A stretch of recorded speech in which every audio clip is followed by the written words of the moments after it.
கண்டிப்பாக கர்மா வினை தான் நம்மளுடைய டே டு டே லைஃப். அப்ப 7க்கு ஏக்கு வேல்யூ 1, அப்ப 7 + 1 8 தானே. அந்த ஒரு சென்டிமெண்ட் இவங்களுக்காக ஒரு ஏற்படுத்தக்கூடிய அதீத ஒரு மனப்பான்மைங்கிறத நம்ம சொல்ல முடியும். எங்கெல்லாம் ஒன்றும் பெருசா ஒன்று தொந்தரவு பண்ணிடாது.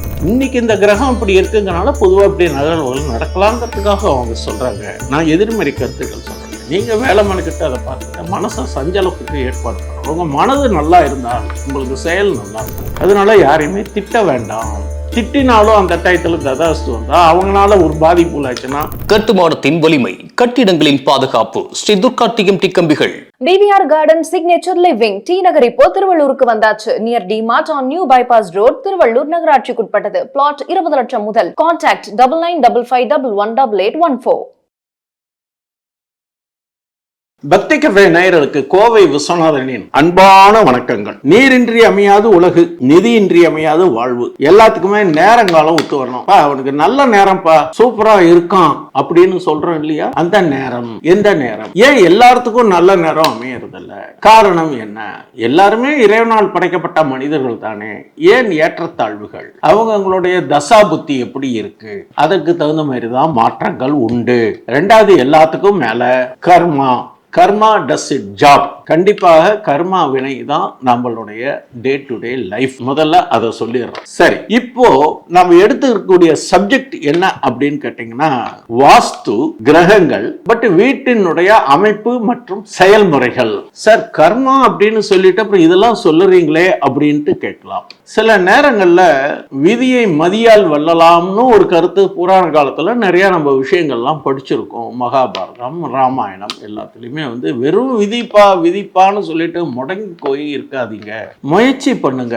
அப்ப முயற்சி பண்ணணும்னா யாராவது உங்கள்கிட்ட தெரிஞ்ச நபர்கள் அல்லது உங்களுடைய ஜோதிடர்கள் யார்கிட்டயாவது போய் ஜாதகத்தை கொடுங்க. ஜாதகத்தை சும்மா நினைச்சபடியெல்லாம் 3 மாசம் இருக்கலாம் போய் கொடுத்து கேட்காதீங்க. ஒரு ஜாதகத்தை பார்க்கறதுக்குன்னு சில நேரங்காலங்கள் இருக்கு. குழந்தை பிறந்து ஒரு 1 இயர் கழிச்சு தான் ஜாதகம் கணிக்கணும் பாங்க. அந்த குழந்தையினுடைய எதிர்காலம் எப்படி இருக்கணும் அப்போ ஒரு தரம் பாருங்க. அடுத்தது அவங்களுடைய திருமணத்துக்கு பாருங்க. அடுத்தது வேலை வாய்ப்புக்கு பாருங்க. திடீர்னு வீட்டுக்காரமணி சும்மா எப்ப பார்த்தாலும் பேசிக்கிட்டே இருக்காங்கன்னு போய் பார்க்க கூடாது. இந்த வீட்டுக்காரன் எப்ப பார்த்தாலும் சல்லுன்னு திட்டிக்கிட்டே இருக்கான், எப்பதாங்க இவன் திருந்துவாங்கிறதுக்கெல்லாம் போய் நம்ம ஜோதிடரை போய் பார்க்க கூடாது. அது ஜாதகத்துக்கு பெரிய பலன் இருக்காது. இது டே டு டே லைஃப்ல இருக்கக்கூடிய கணவன் மனைவிக்கு இருக்கக்கூடிய உறவுகளுக்கெல்லாம் போயிட்டு நம்ம தீர்வு கிடைக்கணும்லாம் போய் கேட்க கூடாதுங்கிறதுக்காக சொல்றேன். வேற தவறா நினைக்க வேண்டாம். எப்பப்ப பார்க்கணும் அதுக்கு தான் நம்ம பார்க்கணும். சரி, ஒரு பிசினஸ் புதுசா துவங்குறீங்க. உங்களுடைய ராசி, உங்களுடைய லக்னம், உங்களுடைய அமைப்பு, நட்சத்திரம், இதன் அடிப்படையில தான் நீங்க பிசினஸ் செஞ்சால் உங்களுக்கு வாய்ப்புகள் இருக்கும். நிறைய பேர் பாருங்க, இந்த 8 எல்லாருமே வெறுப்பாங்க. விஷயம் தெரிஞ்சவங்க 8 கேட்டு வாங்குவாங்க. நான் ஒரு ஹாஸ்பிட்டல்ல ஒரு உறவினர்கள் ஹாஸ்பிட்டல் இருக்கிற போது சந்திக்கிறதுக்காக போயிருந்தேன். அந்த ஹாஸ்பிட்டல்ல ரூம் நம்பர் பார்த்தீங்கன்னாக்கா 778 இருக்கு. 8ங்கிறத மறைச்சிட்டாங்க. 8ங்கிற ரூம் நம்பரே இல்லைங்க. அதே மாதிரி 13ஆம் எண் இலக்கமும் இல்லை. அப்போ 7A, அப்ப 7க்கு ஏக்கு வேல்யூ 1, அப்ப 7 + 1 8 தானே. அந்த ஒரு சென்டிமெண்ட் இவங்களுக்காக ஒரு ஏற்படுத்தக்கூடிய அதீத ஒரு மனப்பான்மைங்கிறத நம்ம சொல்ல முடியும். எங்கெல்லாம் ஒன்றும் பெருசா ஒன்று தொந்தரவு பண்ணிடாதுங்க. எல்லாத்துக்கும் பலன் இருக்கு, பவர் இருக்குங்கிறது வேற.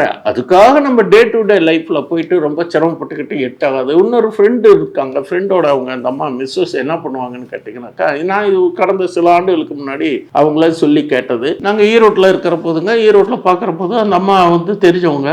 அவங்க டவுன் பஸ் ஏறுறாங்க. டவுன் பஸ்ல அப்பெல்லாம் இந்த சின்னதா இந்த வால் மாதிரி டிக்கெட் தருவாங்க. அந்த டிக்கெட்ல பாத்தீங்கன்னாக்கா அவங்க வெனக்கட்டு வாங்கி கூட்டி பார்ப்பாங்க. 8 வந்துருச்சுன்னு வச்சுக்கலாம், அடுத்த ஸ்டெப்ல 8 வச்சு இறங்கிடுவாங்க. நின்னுக்கு அப்புறம் நிறுத்து நான் இறங்கிறேன். அப்புறம் ஏன் அந்த மகனோ மகளோ கேட்டா அவங்க இல்லைங்க, இது கூட்டுத்தொகை 8 வருது, போற வேலை நடக்காது, 8னா நட்டம் அப்படின்னு சொல்லி அவங்களா தேடிக்கிட்ட விளக்கம். அஷ்டலட்சுமி 8, திசை 8. ஒரு ஹோமம் பண்றோம். ஹோமம் பண்றோம்னா 8 திசைக்கு தானே ஒரு ஹோமத்துல அதுக்கான ரெஸ்பெக்ட் கொடுக்கறோம். ஆனா 8ங்கிற சனிக்கு உரிய நம்பர். ஆயுள்காரகனே சனி பகவான். அதே மாதிரி குழந்தைகளை சனியனே இதெல்லாம் திட்டக்கூடாது. சனி ஈஸ்வரன். நீங்க எல்லா சுவாமிக்கும் பாருங்க, எல்லா கிரகங்களுக்கும் குரு ஈஸ்வரன் சொல்றீங்களா, புதன் ஈஸ்வரன் சொல்றீங்களா, சனீஸ்வரன் அப்படின்னு தானே சொல்றோம். ஈஸ்வரன் கிருபை சிவனுக்கு ஈக்குவலான பவரை கொடுத்து அந்த சனி ஆயுள்காரகன் சனீஸ்வரன். நிறைய விஷயங்கள் இருக்கு பேசலாம். நான் இப்ப சொல்ல வேண்டிய சப்ஜெக்ட் எதுக்கு வரோம் அப்படின்னு கேட்டீங்கன்னா, டே டு டே லைஃப்ல ஒவ்வொருத்தருக்கு தசாபுத்தி எப்படி இருக்கோ அதுக்கு தகுந்த மாதிரி அதுக்கு உண்டான பலன்கள் இருக்கும். ஒவ்வொருத்தருக்கும் ஒரு கலர், நிறம், பேர் வேற, அமைப்புகள் வேற, உடல் அமைப்பு வேற, எண்ணங்கள் வேற, எல்லாமே இருக்கு. நாம பொதுவா நல்லதை நினைப்போம், நல்ல நிகழ்வுகள் நடக்கணுங்கிறதுக்காக சொல்றது. சரி சார், இது மாதிரி இப்படி இருக்கு, அவரு மட்டும் சந்தோஷமா இருக்காரு, அவரு கோயில் குளம் போறது கிடையாதுன்னா அவருக்கு நடக்கும். இப்ப சுக்கர தசை நடக்கும், அவரு சந்தோஷமா இருக்காரு. உங்களுக்கு ராகு தசை நடக்கும், இல்ல வேற ஏதாவது செவ்வாய் தசை நடக்கும். அதனால அதையும் வச்சுட்டு அது பொது பலன்கள்ங்கிறது வேற, தனி பலன்கள்ங்கிறது வேற. அதுக்காக மனசை போட்டு ஒழட்டிக்கிட்டு இருக்க வேண்டாம். நீங்க பாட்டுக்கு காலையில எழுந்திருக்கோம், உங்க குலதெய்வம் சுவாமியை கும்பிடுங்க, அப்பா அம்மாட்ட மரியாதையா நடந்துட்டு சந்தோஷமா வச்சுக்கோங்க. அப்பா அம்மா இல்ல, ஹால்ல இல்ல, வால்ல இருந்தானாக்கா அவங்க போட்டோவுக்கு 2 பூவை வச்சு நமஸ்காரம் பண்ணிட்டு எப்போது நல்லபதா இருக்கும்ட்டு போங்க. இதுதான் ஒரு யதார்த்தமான ஒரு நடைமுறை வாழ்க்கை. இதுக்கெல்லாம் போயிட்டு நம்ம ரொம்ப டீப்பா மனசை ஓட்டிக்கிட்டு கஷ்டப்படணுங்கிறது அவசியம் இல்லைங்கிறதுக்காக இதெல்லாம் சொல்றேன். ஒவ்வொருத்தரும் யூடியூப்ல நிறைய பேர் பேசுறவங்க இருக்காங்க. ஒவ்வொருத்தரும் ஒரு கருத்துக்களை சொல்லுவாங்க. உங்களுக்கு பயனுள்ள கருத்துக்களை எடுத்துக்கோங்க. அதுக்காக பயந்துகிட்டு கன்ஃபியூஸ் பண்ணிக்க வேண்டாம். ஒவ்வொருத்தரும் ஒரு அனுபவ ரீதியா கருத்துக்களை பகிர்வாங்க. சில பேர் கிரகங்கள் அடிப்படையில் சொல்லுவாங்க, சில பேர் எண்கணிதம் சொல்லுவாங்க, சில பேருக்கு நியூமராலஜி இருக்கும், இதெல்லாம் இருக்கும். அதே மாதிரி காலையில தூங்கி இருந்தோடனே டிவியில வச்சுவிட்டு பெருசா வச்சுவிட்டு ராசி பலன்கள் எல்லா டிவிலையும் காலையில சொல்லுவாங்க. அதெல்லாம் பொது பலன்கள், தனி பலன்கள் கிடையாது. இன்னைக்கு இந்த கிரகம் இப்படி இருக்குங்கனால பொதுவாக இப்படி நிகழ்வுகள் நடக்கலாங்கிறதுக்காக அவங்க சொல்றாங்க. நான் எதிர்மறை கருத்துக்கள் சொல்லலை. நீங்க வேலை மனுக்கிட்ட அதை பார்த்துக்கிட்ட மனசை சஞ்சலத்துக்கு ஏற்பாடு பண்ணணும். உங்க மனது நல்லா இருந்தால் உங்களுக்கு செயல் நல்லா இருக்கும். இந்த செயல் நல்லா இருந்தால் விளைவுகள் நல்லா இருக்கும். மனதை முதல்ல கட்டுப்படுத்துங்கள். நம்மளுடைய மனதை சுற்றி இருக்கக்கூடிய எலக்ட்ரோ மேக்னெட்டிக் வேவ்ஸ், வைப்ரேஷன்ஸ் இல்லாமல் பாசிட்டிவ் வைப்ஸாக வச்சுக்கோங்க. ஸோ எண்ணங்கள் தான் மனிதனை தீர்மானிக்கிறது. அதனால குழந்தைகள் கூட திட்டாதீங்க, முடிஞ்சா நல்ல வார்த்தைகளை சொல்லுங்க. இன்னொரு கருத்து எனக்கு ஒரு பெரிய ஒருத்தர் சொன்னாரு, நமக்கு மேல தெரியாது 30 கோடி தேவர்களும் நம்மளை கிராஸ் பண்ணிக்கிட்டு இருக்காங்க. அப்போ அவங்க கிராஸ் பண்ணிட்டு போகும்போது ததாஸ்து அப்படின்னு சொல்லிட்டு மயில் இறகுல அப்படியே தடவிக்கிட்டு அப்படியே ஸ்டெப்பு வைப்பாங்க. அவங்க எப்போ சொல்லுவாங்கன்னு தெரியாது. அப்போ அதனால நீங்க நல்ல வார்த்தை யாரையாவது நல்லது சொல்லிட்டீங்கன்னா அந்த நேரத்தில் அவங்க ததாஸ்துன்னா என்ன, தமிழ்ல அப்படியே ஆகட்டும்.